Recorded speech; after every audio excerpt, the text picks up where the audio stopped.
gelombang radio dan televisi. Sebelum kami presentasikan materi kami izinkan kami untuk melakukan pengajian. Om Swastiastu.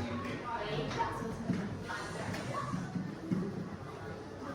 latar belakang perkembangan radio dan televisi dimulai dari teori elektromagnetik Maxwell dan eksperimen Hertz. Marconi mengembangkan telegrafi di kabel dasar radio modern pada 1920-an.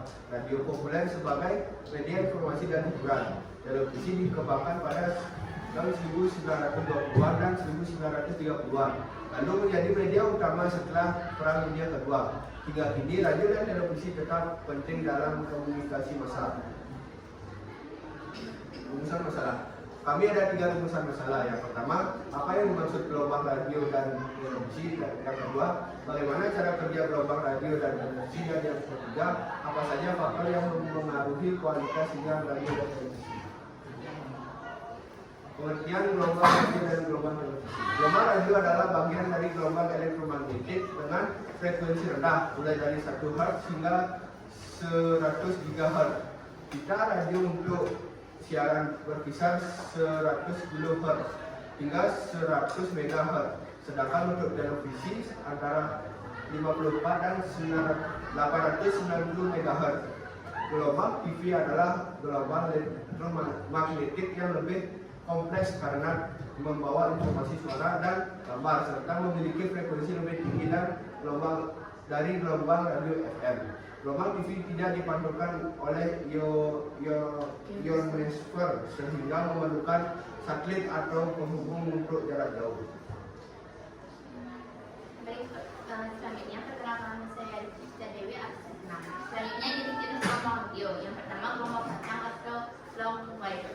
Memiliki jangkauan luas namun membutuhkan daya listrik besar dan rentan terhadap gangguan atau noise. Yang kedua, gelombang pendek atau short wave.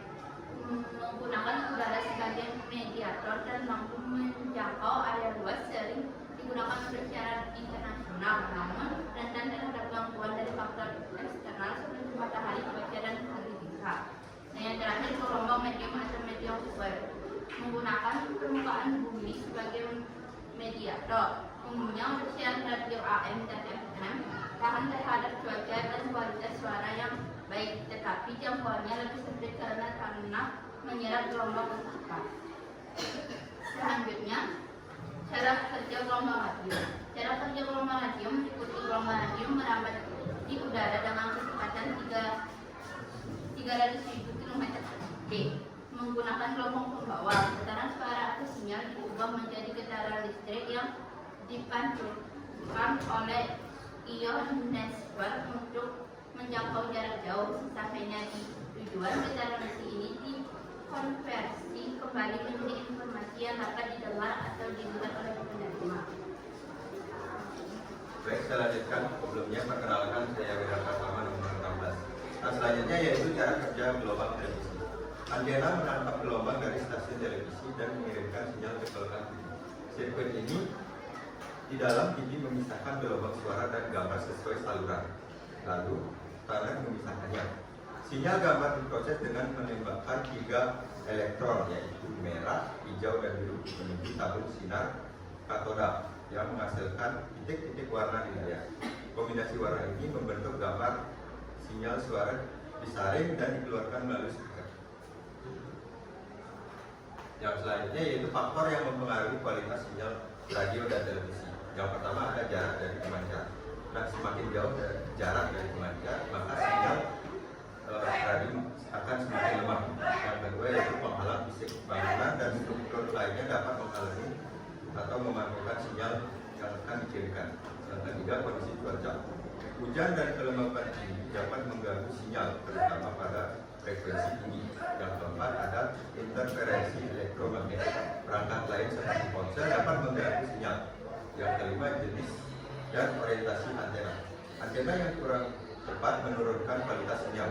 Yang keenam frekuensi sinyal. Frekuensi tinggi lebih rentan terhadap gangguan. Yang ketujuh multipad. Pemantulan sinyal dapat menyebabkan distorsi. Yang kedelapan kapasitas pemancar. Sinyal lemah dari pemancar rendah mempengaruhi kualitas penerima. Baik, selanjutnya radio adalah gelombang elektromagnetik berfrekuensi rendah. Siaran radio berkisar 100 kHz sampai 100 MHz dan untuk TV 54 sampai 490 MHz. Gelombang TV lebih kompleks karena membawa suara dan gambar serta memerlukan satelit atau penghubung untuk jarak jauh. Yang kedua jenis-jenis gelombang radio yaitu gelombang panjang, jangkauan luas, daya tinggi, rentan noise. Gelombang pendek, jangkauan luas, rentan gangguan cuaca dan atmosfer. Dan gelombang medium, kualitas suara baik, jangkauan terbatas karena tanah menyerap gelombang. Yang ketiga, cara kerja. Gelombang radio merambat udara dengan kecepatan 300.000 km/detik, lalu dipantulkan oleh ionosfer. Antena menangkap gelombang dan sirkuit TV memisahkan sinyal suara dan gambar. Elektron diarahkan ke tabung sinar katoda untuk membentuk gambar di layar, sedangkan suara dikeluarkan lewat speaker. Yang keempat, faktor kualitas sinyal dipengaruhi oleh jarak dari pemancar penghalang fisik, cuaca, interferensi, jenis antena, frekuensi, multipad, dan kapasitas pemancar.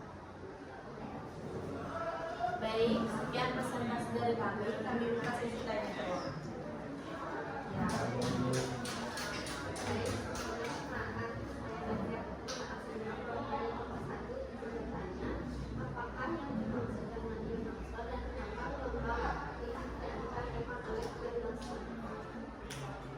Baik, kami izin berdiskusi.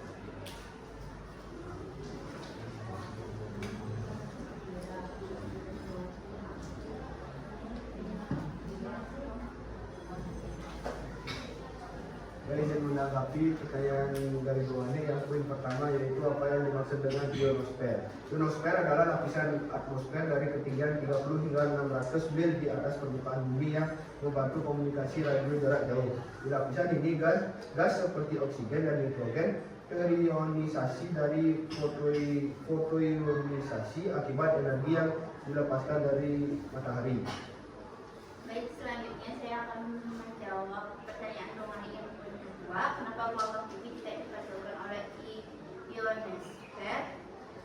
Gelombang TV khususnya gelombang UHF dan FHF tidak dipantulkan oleh ionosfer karena sifat panjang gelombang dan frekuensi gelombang tersebut. Akan dilanjutkan oleh Baik, saya akan melanjutkan. Ionosfer lebih efektif memantulkan gelombang radio pada frekuensi rendah hingga mendengar, seperti gelombang HF yang biasa digunakan pada komunikasi radio jarak jauh. Gelombang dengan frekuensi lebih tinggi seperti UHF dan VHF akan menembus lapisan ionosfer dan terus bergerak keluar angkasa, bukan dipantulkan kembali ke bumi. Baik, saya lanjutkan jawabannya. Secara sederhana, ionosfer memiliki karakteristik yang cocok untuk memantulkan gelombang dengan panjang gelombang tertentu. Nah, gelombang dengan frekuensi yang lebih tinggi dari sekitar 30 MHz seperti UHF dan VHF tidak akan dipantulkan dan justru akan menembus lapisan tersebut. Inilah sebabnya gelombang TV tidak dapat dipantulkan secara ionosfer. Dan mengapa siaran TV biasanya memiliki jangkauan terbatas dan memerlukan antena relay atau satelit untuk mencapai wilayah yang lebih luas. Aku nggak bisa diterima. Sekian presentasi. Baik, sekian presentasi dari kelompok kami. Mohon maaf apabila ada kekurangan dari materi. Kami